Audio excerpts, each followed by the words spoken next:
Verseau est avant tout un principe d'échange intellectuel. C'est pourquoi les natifs du Verseau, par exemple, ont besoin d'être entourés, de faire partie d'une équipe avec laquelle ils peuvent échanger, mais aussi entourés d'amis. Donc, naturellement, ici, quand on voit cette position solaire, on pourrait très bien commencer par, voilà, vous êtes Verseau, vous êtes un signe d'air, donc vous avez besoin de relations, vous avez certainement beaucoup d'amis autour de vous.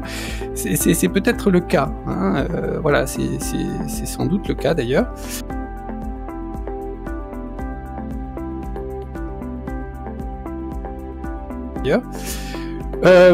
Mais ce n'est pas ce que je voulais vous montrer ici, c'est que il faut tenir compte bien sûr du signe, mais aussi de la position en maison et aussi des aspects. À chaque fois que vous observez une planète, vous devez le faire dans cet ordre, c'est-à-dire le signe, mais aussi derrière la maison et bien sûr les aspects. Or là, vous voyez que la maison, c'est la maison 8, donc c'est une maison d'eau, c'est la maison traditionnelle du signe du Scorpion, et donc vous voyez que c'est très différent de ce que l'on a décrit en termes énergétiques du Verseau.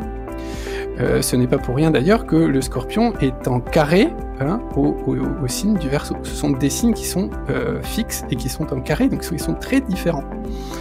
Donc le Verseau, le soleil Verseau qui a besoin d'échanger, d'être en relation, etc. Oui, mais c'est à nuancer fortement parce que on a un soleil maison 8.